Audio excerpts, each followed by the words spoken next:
Hey there, everybody. Phil here for AndroidCentral.com, and I am here with the mild-mannered Samsung Nexus S. It's old school, right? We're going to breathe a little new life into it using Mozilla's Boot to Gecko. So this is their new operating system based on Firefox, basically, and it's pretty cool, and you can run it on some existing Android hardware. So that's what we're going to do. I followed these instructions. If I can do it, so can you.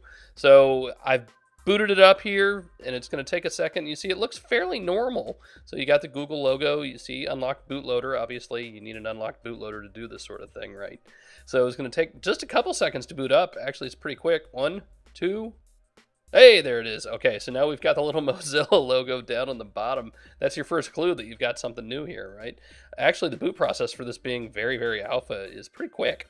And here it is. So this is your lock screen. Right now it does say emergency calls only, so it's going to take a second to recognize a SIM card. It knows what time it is, and we have a little unlock slider down at the bottom. So one way will take you to the camera app. Camera app's still kind of janky on here and actually doesn't work, so we won't spend much time on that. I'm going to kind of breeze through everything else here as well. So, hey, look, it recognizes SIM card. So we'll unlock to the, okay, I guess it's going to unlock right back to the camera. But here is the home screen that it would otherwise take you to. And you have 3 home screens on here right now, and pretty simple. So this one is blank. Now the buttons don't work, but the home button does. And you have a little search, I guess, widget there, right? So tap it and it opens up Firefox. And if you've ever used Firefox on Android, it looks pretty similar here, right? So I've used this before and I've got a couple websites already put in. There's the keyboard. The keyboard's janky. It's not great, but it works. And so we'll just pull up Android Central real quick. The browser is pretty slow on the Nexus S, but it does work.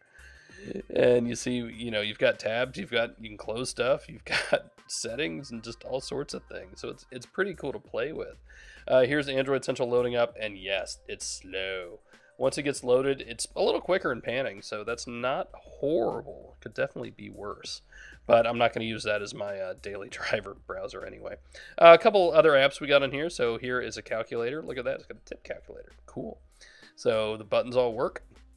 And we've got a calendar. So I don't have any accounts or anything tied into this, so everything's pretty blank. You get an idea what it looks like for now. Right now we're kind of looking proof of concept, right? There are the contacts, and I put in just kind of a dummy sample contact so you can see it. Again, simple stuff, right? But kind of cool to play with. The dialer works, so all the radios work, right? Wi-Fi works. I've used it without a SIM card in it. The speaker is still very loud and works well. You can't hear it on this recording, but here I am calling the office, and it works just fine. So that's cool. And you can actually, we'll duck out of the dialer here and go back to the home screen. You see it still persists up there at the top. There is notification shade. I can't quite get it to pull down. That might be me, though. So we'll go back to the dialer and hang up on the office. Sorry, guys. As long as we're talking about that notification shade, here it is. So it looks pretty familiar, right? Android, we've got a couple quick settings up at the top, Wi-Fi, Bluetooth, stuff like that. We can go directly to the settings menu from here, and here's what that looks like. Again, kind of familiar, but not really. So all the usual stuff. I'm not going to go through each and every one because they do exactly what you think they would. We will look at the About phone just to look at it, and there's the Get build. Oh, I'll tell you what else we'll do as long as we're here. Let's turn on the show frames per second. We're going to need that in a minute, and you'll see why. So we actually have this in the Android developer settings as well. So there in the upper left corner, we have it showing frames per second. So let's see what else we want to look at. How about the gallery? So it's actually going to find some pictures that are already on the phone. Cool. So here's something from, I guess, Mobile World Congress. God, that'd be 2 years ago, a while ago. So, pinch to zoom works badly, but it works. And you can see the frame rate up there. And you have sharing intents and, trash and stuff like that. So again, very, very familiar. But this is all built from Mozilla, and it's not specifically Android. So, other usual things. I want to look at some of the graphic kind of testing suite apps here. So here is a crystal skull, which is pretty awesome. So you tap it with your finger, it'll start moving, and you see the colors change and shift, and watch the frame rates up there in the upper left, and you get a sense of how well this works. And I tell you what, I mean, for something that I built, I didn't build it, but something I compiled at home, that's not horrible. Let's look at this other Boxes app, and oh, hey, it's slow. It's not gonna load. Sorry. Nope, not gonna do it. Okay, try Cut the Rope. Yes, it's Cut the Rope, but it's not actually a native app, right? It's HTML5, and it's taking a second to load as well. The magic of editing will speed it up, and there we are, Cut the Rope.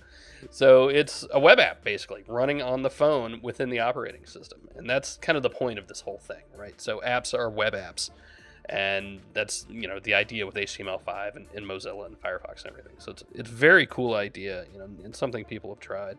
And it'll be interesting to see where this goes. And there's Cut the Rope. You've played it before. So this was kind of the idea of this whole weekend project for me, right? I mean, this is something that I compiled using Mozilla's excellent instructions and flashed to the phone myself. Oops, see, we rebooted. So it is very alpha. But if I can do it, you can do it. And that was kind of the idea here.